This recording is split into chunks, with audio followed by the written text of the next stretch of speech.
سلام به بچهای عزیز، امیدوارم حالتون خوب باشه. چطورین؟ خیلی خوش اومدید به کلاس زیست شناسی. احوالتون چطوره؟ شبتون بخیر. سلام چطورین؟ خوبین؟ سلام خوبین؟ قربون شما. مرسی، منم خوبم، متشکرم. همونطور که میبینید با یه دیزاین جدید فعلا شروع کردیم. صندلی‌ها رو چیدیم چون که مهمون داریم. سلام. بله، هزاران تا حدسم زده شده که مهمونمون که سورپرایزه. حالا میاد قطعا کلی حال خواهید کرد. شخصی بسیار گنگ و در عین حال درس خونده، تحصیل کرده، درست حسابی که در خدمتشون هستیم. افتخارشو داریم که در خدمتشون باشیم. و من قبل اینکه بخوام ازشون دعوت کنم دوست دارم اینو بگم که خیلی وقتا شما اینو دیدین، مثلا همه فکر میکنن کسی که میره دنبال تحصیل، کسی که میره دنبال مثلا پزشکی دیگه از همه زندگیش باید بزنه، هیچ کار دیگه نمیتونه بکنه، صبح تا شب کله تو کتاب باید باشه.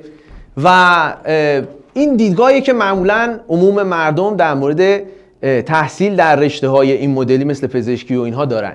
ولی ما امروز یه دونه مثال خوبش رو خواهش کردیم که تشریف بیارن، در خدمتشون باشیم برای اینکه ببینیم نه اینطور هم نیست و آدم میتونه هم تحصیل بکنه و هم به علاقه‌هاش برسه. دعوت میکنم از آقای دکتر سروش ولیزاده، آقای هیپاپولوژیست. آقا بفرمایید. سلام. آقا مخلصیم. سلام. این داستانی داره. این داستان داره. خب اینجوری. آها، باریکلا. اینجوری. بله. اینجوری. مخلصیم. بفرمایید. شما کجا دوست داری بشینی؟ اینجا راحتی بسیار عالی. خب. سلام و همگی بسیار عالی. خب آقای دکتر همونطور که میدونید تحصیل کرده پزشکی هستند. ما اتفاقا اینجا میخوایم در مورد سوالات غیر رفعی بیشتر باشون صحبت کنیم و انگیزه بشه برای بچه‌ها که درس بخونن، یاد بگیرن که آدم میتونه به همه چی برسه، اهم از تحصیل و اهم از کارهای دیگه که علاقش بوده. و بله، پشمای همه ریخته همونطور که میبینید در داخل چت. ماشاءالله. آره قربون شما. خب آقا خوبی؟ قربون شما. اولا که افتخاری برام در خدمتتون باشیم از هنرمندای کشور. عزیزی قربونه. من میدونم که کلی هم کار و برنامه داشتی دیگه، لای اینا زحمت کشیدی اومد. قربونت. خب اول آقا این سوالا که من میخوام بپرسم تا حالا کسی نپرسیده، جدیده. شما کنکور چه سالی شرکت کردی؟ من سال 90. سال 90 شرکت کردی. من 89 بودم، ایشون 90. آره سال پایینی ما. قربونت. خب درصد زیست کنکورت چند بود؟ 50 خورده ای فکر کنم. 50 خورده ای زدی. بعد بسیار. درصد بقیه درسات هم یادت میاد؟ من یادمه که توی اختصاصی‌ها ریاضی و زیست و 50 خورده ای زدم. فیزیک و خیلی کم زدم. دوست ندارم بگم فیزیکو. آره خوب نبودی. نمیخوام بگم. خب انداختم درس آخر، وقت کم آوردم، طبق اون چیزی که بود پیش نرفتم. بله. فیزیکو انداختم آخری و خیلی بازدهی پایینی داشت برام. بله. عمومیات چطور بودی اون موقع؟ عمومیام ادبیات و دین و زندگی رو از همه بیشتر زدم. ای والله باریکلا. آره اون موقع عمومی هم خوب بود داخل کنکور دیگه. حالا الان دیگه هست. اونم زبانو خوب زدم، عربی رو ولی خیلی بد زدم. عربی رو خیلی بد. از اول داغون بود عربی. آره. ای بابا. کلاس هم رفتیم ولی خب نه.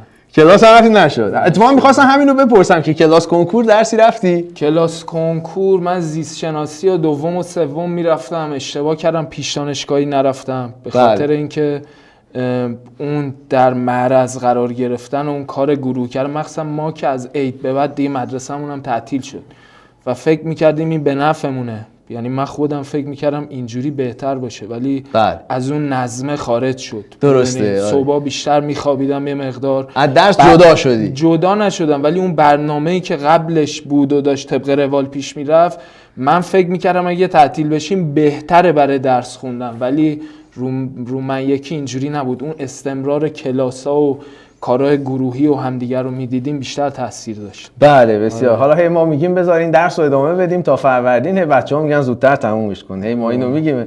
خب آقا رتبه کنکور رو میگی؟ بعد بگم. آره اگه بگی خیلی خوبه. من سراسری 90 شدم 3000. بله. من داروسازی ساری قبول شدم. درست. اون موقع 2 تا آزمون داشتیم ما، سراسری و آزاد. درسته. و من آزاد و بابام برام ثبت نام کرد. آزادم باید از قبل دانشگاهشو انتخاب می‌کردیم. آره. من بابام انتخاب کرد و برام زد پزشکی قم و رفتم من امتحان دادم. آزاد که اولا اینجوری نبود، یعنی تمام درس‌ها رو فکر کنم 100 زدم. بله کنکور آزاد یکمی آره. سطحش ساده‌تر بود. یه ریاضیش خیلی سخت بود یادمه، ولی بقیه زیست 100 زدم، فیزیک 100 زدم، شیمی 100 زدم. بعدش هم آسون‌تر بود کلا از سراسری. بعد ترازم شد 7400 تقریبا. بله. خورده. حتی تهران هم قبول می‌شدم.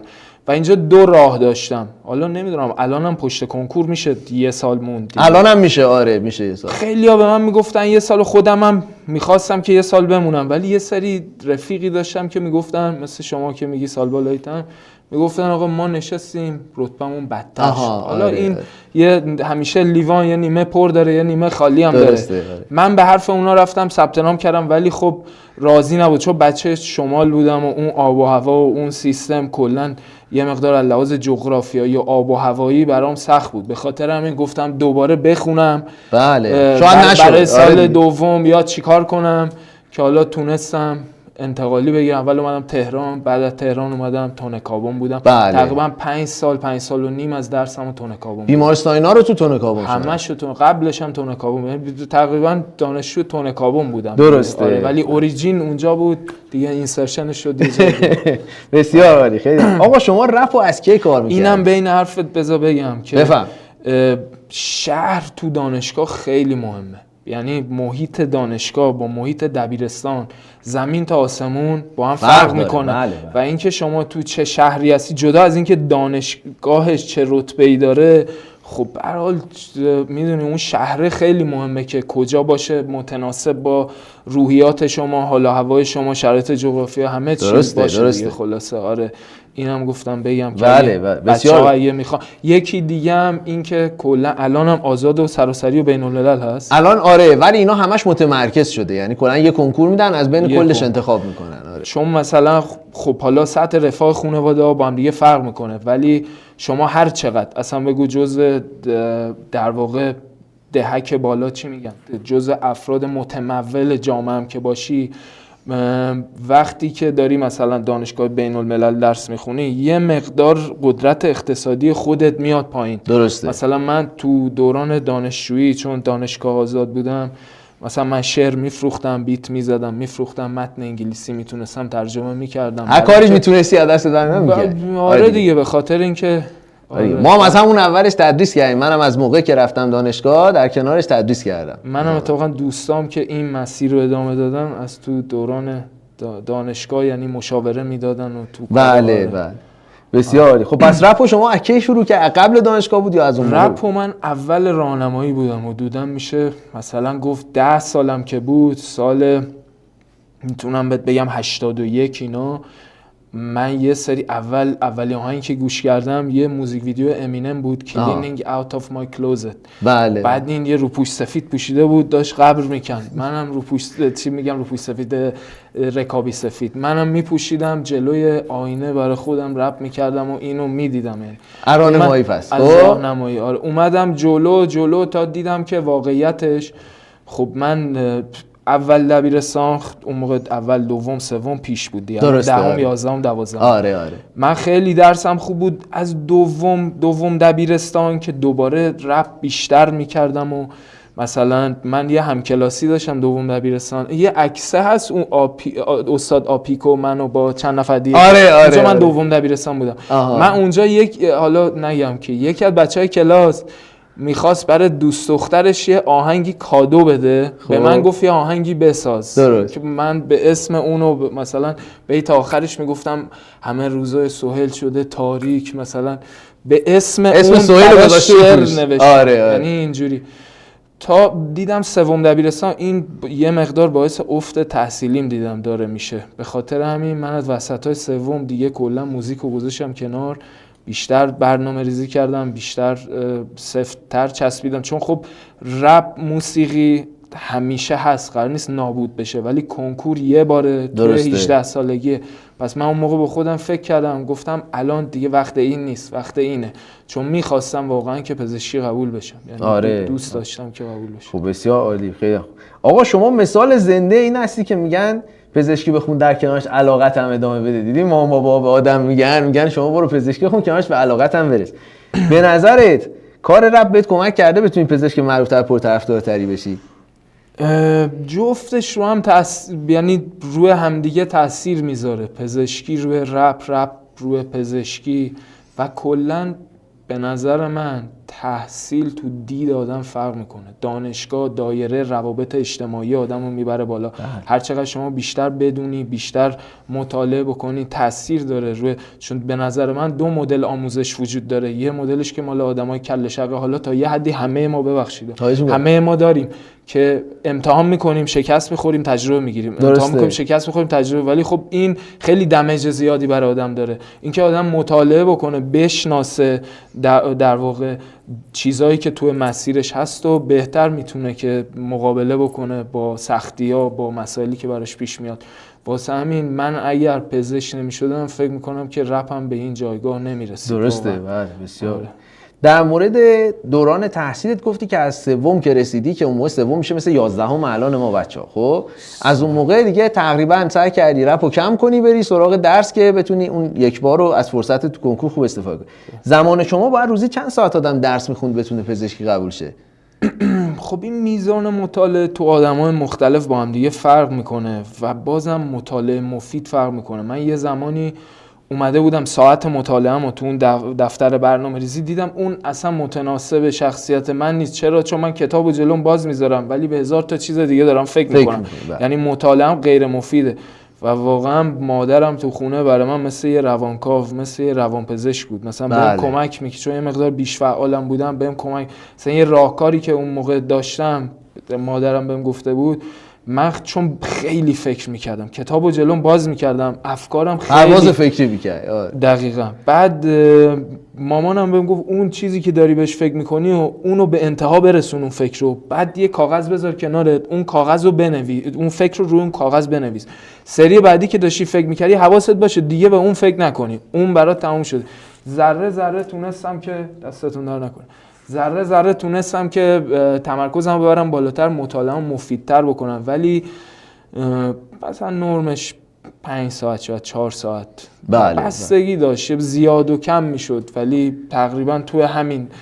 کسایی هم بودن که تو کلاسمون خیلی درس میخوندن، ولی خب اینم هست، شما جدا از این که درس میخونی تو روز کنکور، من یه سری از درس‌ها منو غافلگیر کرد، چون من یاد گرفته بودم از اطرافیانم که پیش بینی کنم چه درسی چه سوالاتی میاد. درسته. ولی یه مقدار سر بعضی درس‌ها طبق اون پیش بینی که خودم فکر می‌کردم نشدش. یعنی آره خب همیشه همین البته کنکور آخرش سر جلسه آدمو یکم سورپرایز می‌کنه. همیشه همین. خب الان بچه‌ها خیلی البته کنکور سخت شده، یعنی زمان ماها که قدیمی‌تریم به هر حال 4-5 ساعت مطالعه خوبی بوده. الان که دیگه میدونین وضعیت سنگین شده، مشکلات بیشتر شده، امکانات هم بیشتر شده. آره یعنی جفتش بیشتر شده. ولی خودم این که مثلا میگم 4-5 ساعت، چون من عادت داشتم کلاس‌های گروهی زیاد میرفتم و این میگم اول صحبتم گفتم این که بعد تعطیل بودم، ما خب دنبال تعطیلی بودیم. آره دیگه دانش آموز دیگه. آره تعطیلیه، ولی خب میگم یه مقدار اون نظممو به هم ریخت. اون کار جمعیه بیشتر بهم اون تایم بهم بیشتر مزه میداد و در واقع بازدهی بهتری داشتم. بله بسیار. آقا پایان نامت رو چه موضوعی بود؟ پایان نامه من تاثیر اضطراب و افسردگی بر روند درمان‌های غیر جراحی فروزن شولدر، بیماری فروزن شولدر، شانه یخ زده است، دست و مثلا محدودیت حرکت دست و درد مفصل و معمولا تو دیابتی خانم باردار، هایپو تایرویدیسم و تو اینا مثلا آره دیده میشه، بروز میشه. آره ای والله دمت گرم. میخوای تخصصم بخونی یا برنامه نداری؟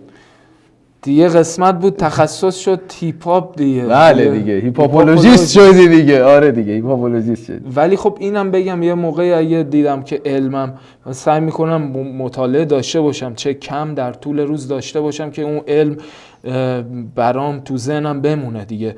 ولی اگه یه روزی احساس بکنم که نیازه، چرا که نه. بله آره ایشالله. آره. خب آقا این عکسو فرباد جان میاری برامون؟ عکسو یه عکسی هست متعلق به دوران دبیرستان شما، خودت اشاره کردی.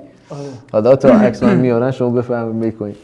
بله این عکس الان این آسروش اون موقع با هم کلاسی. گفتی دوم دبیرستانه؟ اینجا دوم دبیرستانه، دوم تجربی مدرسه نمون دولتی آمل آیت الله آملی. بله بله. بعد این استاد آپی که معلم ریاضی بودن؟ معلم ریاضی. من ریاضیم خیلی خوب بودم. جدی؟ آره معلم ریاضی بود. بعد اون موقع من یه آهنگ داده بودم، آقا اگه شاگرداتون رپرن موزیکا رو گوش بدید لطفا. این موزیکمو گوش کرده بود. بعد خیلی تحسین کلا معلمی بود که هم با همون شوخی میکرد، هم راجع به مسائل اجتماعی حرف میزد، هم بهمون مشاوره میداد، هم خودش دبیر ریاضی خوبی بود. این بچه‌هام همه پزشکی دندون قبول شدن. کلاسمون کلا 20 خورده نفر، فکر کنم 17 18 نفر پزشکی دندون، یعنی کلاس خیلی یه دست نمونه دولتی آمل. ما اولا تو خوابگاه زندگی میکردیم. یعنی ما دبیرستانمون رو چون شهر خودم نبود تو آمل بودیم، ما تو خوابگاه زندگی میکردیم هممون و کلا شرایط عجیبی بود دیگه. اینم یکی از دوستای صمیمیم آرش، دندون پزشکی الان دیگه. ماشاءالله ماشاءالله. سهیل نیست تو عکس؟ سهیل تو عکس افسوس. آره خوب بیاد. خب اوکی اینم از این. اما یه سوال دیگه که اینجا نوشتم از شما بپرسم، یه خاطره بامزه از دورانی که بیمارستان میرفتی میتونی برام بگی؟ بیمارستان دانشگاه، بیمارستان تر. آره من اون موقع یه چند تا ترک داده بودم، خیلی ترکیده بود و اون موقع هم کلا یه دورانی بود که با الانم فرق میکردم، یکم آدم متفاوت تری بودم. یه چند تا ترک داشتم که همشون رو همه پلتفرما رکورد زده اونا. بعد خیلی یهو معروف شدم. توی اواخر خدمتم بود، البته وسطای خدمت تقریبا اتفاق افتاد، تو ترک دیگه اصلا کلا. بعد این دبیرستان پسرونه که تموم میشد، آجی همه می اومدن یهو 20 نفر با قبض میگرفتن، یارو می اومد تو میگفت دوکی فقط اومدن برام ویزیت. خیلی بچه‌ها دانش آموزا میادن. خب خیلی انرژی مثبتی بود. یعنی بعضی وقتا دلم تنگ میشه برای اون طرح و بیمارستان و این ارتباطی که با بقیه داشتم. طرح تو کجا بودی؟ طرح من کلاردش بودم. کلاردش بودی؟ اونا میدونستن شمایی و هر روز می اومدن؟ آره خیلی دیگه محبت داشتن، خیلی حال میداد دیگه. ایوا آقا چند تا سوال رپی هم بپرسیم دیگه تا اینجا بردی. توی رپرهای نسل قبل خود شما به هر حال نسل جدید رپرها هستی دیگه. 4 نسل میگن، شما نسل 4 میشه دیگه. آره. اون از نسل قبلی خودت کی برات الهام بخش بوده، فیوریتت بوده، حال میکنی؟ من خیلی از هیچ کس الهام گرفتم، مدل قدیمیش، ورژن قدیمیش که گروه صامت بود، و چون خیلی ساده ولی با آرایه، رپ با آرایه میکرد ولی مفهوم ساده. چون بعضیا میان رپ رو میپیچونن ولی رپ نباید پیچیده باشه، یعنی این اساس رپه. اونی که میپیچونن اون میشه غزل، قصیده، میشه شعر نو. خب میره توی اون بازی. رپ باید ساده باشه، کلام ساده ولی در عین حال زیبا و همراه با آرایه باشه. هیچ کس اینجوری بود دیگه. درسته. و خیلی من الهام میگرفتم ولی الان نمیتونم موزیکاشو گو. البته خب سن دیگه عوض میشن بالا. منم 10 سال دیگه مثلا ممکنه یه جور دیگه باشه. درسته. رپرای هم نسل خودت کیو دوست داری؟ نسل خودم بچه‌هایی که باشون رفیقیم دیگه. بیشتر حالا تو دوتایی که داشتیم، من و کاگام مسیر رو با هم اومدیم، ولی خب با چرسی هم یه دورانی خیلی دوست بودم و الانم با اینکه دوره ولی همین جوریه خیلی رفیقیم با هم. ارتباط رفیقانه است. آره خب خیلی عالی. فامیلیه دیگه. بله. آره خانواده این واقعا. بله. امیدوارم همیشه همینجوری بالا باشی. پرچم بالا. آقا چند تا کلمه میخوام بگم. شما اولین چیزی که به ذهنت میرسه لطفاً در حد یک کلمه یا جمله مختصر بهمون بگو. شغل.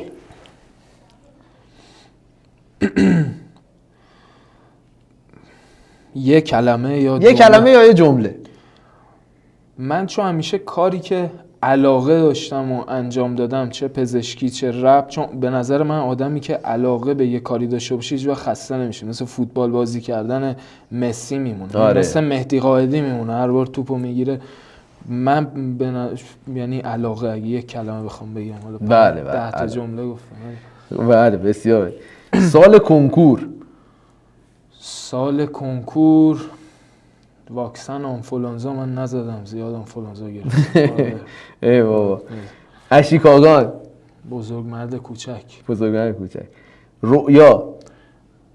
رؤیا بچه من و بچه. هدف برنامه ریزی. من از هدف برنامه ریزی رو یاد گرفتم. یعنی اول الان گفتی رویا پرداز بودم، یه سری هدف برای خودم داشتم و یاد گرفتم که باید برنامه ریزی داشته باشم تا به هدفم برسم. بله بسیار. خب و اما یه ویدیو شما داده بودی که توی استخر بود جلو برج خلیفه، به بچه‌ها کنکوری اومده بودن بهت گفتن آقا ما کنکور داریم، شما استوری میذاری حواس ما پرت میشه، اینا گفته بودی آقا آنفالو کن و برید حواستون رو بذارین رو درس و بعدم گفته بودی که برای این آخرای کار دوران جنبندی بود ظاهرا دیگه آنفالو نکنن. آره نه الان بیان فالو کنین اتفاقا. خب و گفته بودی که حافظه تصویری رو تقویت بکنین. اتفاقا در مورد زیستم مثال زده بودی، گفتی که فلان صفحه زیست. اینو اتفاقا منم خیلی تاکید میکنم به بچه‌ها، میگم شما باید بدونین اینا کجای کتابه. حالا یه مروری میکنی دقیقاً یه مروری میکنی دوباره برای بچه‌ها بدونن چیکار کنن. باز اینم تو آدمای مختلف متفاوته، ولی من حافظه تصویریم نسبت به بقیه متوجه شدم که قوی تره. چه جوریه؟ مثلا رفیقام رد میشدن، پلاک ماشینا رو من خوب حفظ میکردم. یعنی یادمه که کل فامیل و رفیقامو یه زمانی من پلاکا رو حفظ میکردم، چون به خاطر اون شکلش، اون حروف و اون کنار هم بودنش. تو درسم من یادمه که جزوه ریاضیمو که همین آقای استاد آپیک به ما درس میداد، مثلا صفحه‌ای بود که 2 تا کرده بودم که توابع بود، که یادم باشه که آقا این توابع این صفحه با این شکل این مدل نوشتن، این ستاره بالاش و این 2 تا. یا تو زیست عکس نوکلئوتید بود، مثلا کنارش این نوشته این برای این صفحه است، این برای این فصله. خیلی کمک میکنه تو روز کنکور، واقعا دست آدمو میگیره. همینطوره. واقعا حافظه تصویری برای بچه‌هایی که تجربیان خیلی مهمه، یعنی به ویژه شکل‌های همین زیست، یا مثلا حتی ببینید فرمولا رو مثلا از جاش میگه من یادم میومد که این مثلا چه فرمولی، واقعا خیلی مهم. آقا ما نزدیکای آخر دیگه صحبتمونه. خب اوکی آقا، ما یه دونه کاغذ هم اینجا گذاشتیم، شما یه یادگاری آرزو موفقیتی برای بچه‌های ما لطف کنی بنویسی که این خدمت شما باشه. من فقط مهرم تو ماشینه، اگه نیازه آریان خب بگیم بچه‌ها بیارن. آره مهرم بچه‌ها بیارن، مهر پزشکیشون هم میزنن باش. کنسوله. آره. خب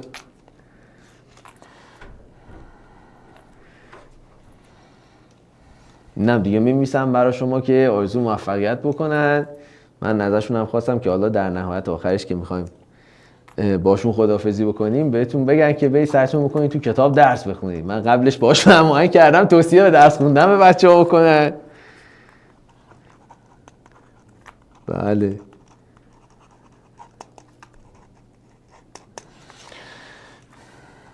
کنکورت چه سالی میشه؟ کنکور 1404 میشن بچه‌ها.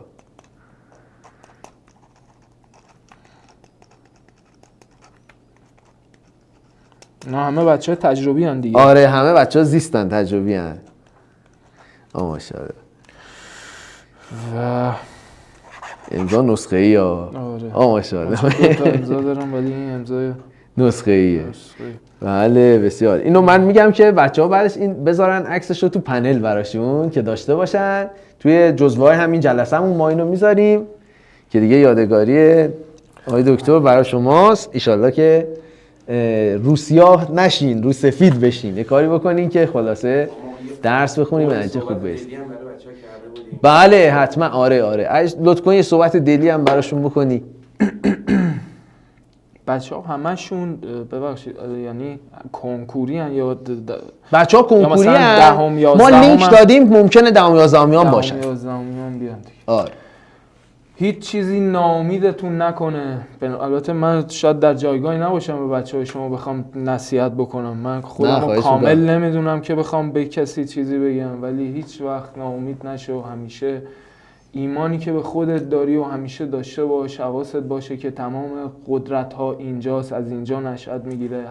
هیچ آدمی کامل نیستش، هیچ آدمی همه چیش قوی نیست، هر آدمی نقطه ضعفایی داره، نقطه قوتایی داره. نقطه قوت‌ها رو روش فوکس کن، روش تمرکز بکن و نقطه ضعفاتو سعی بکن که در آرامش بتونی که قوی‌تر بکنی. و همین دیگه. البته همون توصیه قدیمی که واقعا شب کنکور خوب بخواب، به اندازه غذا بخور، غذاهای مقوی بخور و اعتماد به نفس اولین و آخرین چیزیه که روز کنکور اگه ایمان داشته باشی که میشه، یهو دیدی رو دیوار یه فرمولی نوشته، باور کن میشه. هیچ وقت ایمانت تا دست نده. آره واقعا. آقا دم شما گرم، خیلی لطف کردید، زحمت کشیدید، تشریف آوردید. خوشحال آقا مهرم آوردن، اینم لطف کنی بزنی پاش. مهرم آبیه ولی بلادیه. بلادیه، خونم آبی شده. آقا دم شما گرم، خیلی لطف کردید، خوشحال شدم. دم شما گرم، ممنونم. خداحافظ. قربون شما، لطف کردید، ممنون. خب بچهای عزیز، این هم از سورپرایز امروزمون که آیه دکتر ولیزاده رو آوردیم، هیپاپولوژیست، دستنویسی هم که نوشتن که اینه تو پنلتون ما میذاریم. قوی بمون، جامعه ضعیفه، میخواد تو رو به طلب حریف. آرزوی موفقیت برای همه بلادیام در کنکور 404. براتونم بذار این مهرم نشون بدم یه بار دیگه. نگاه مهر زده با نظامش. اینم از این. خب اوکی، بهم لطفا فایلامو میدین بریم درس بدیم. یه کات بدیم، آره میگن یه 2 دقیقه کات بدیم، این صندلی‌ها رو جمع کنیم بعد بریم درس. 2 دقیقه بچه‌ها کات میدیم برمیگردیم.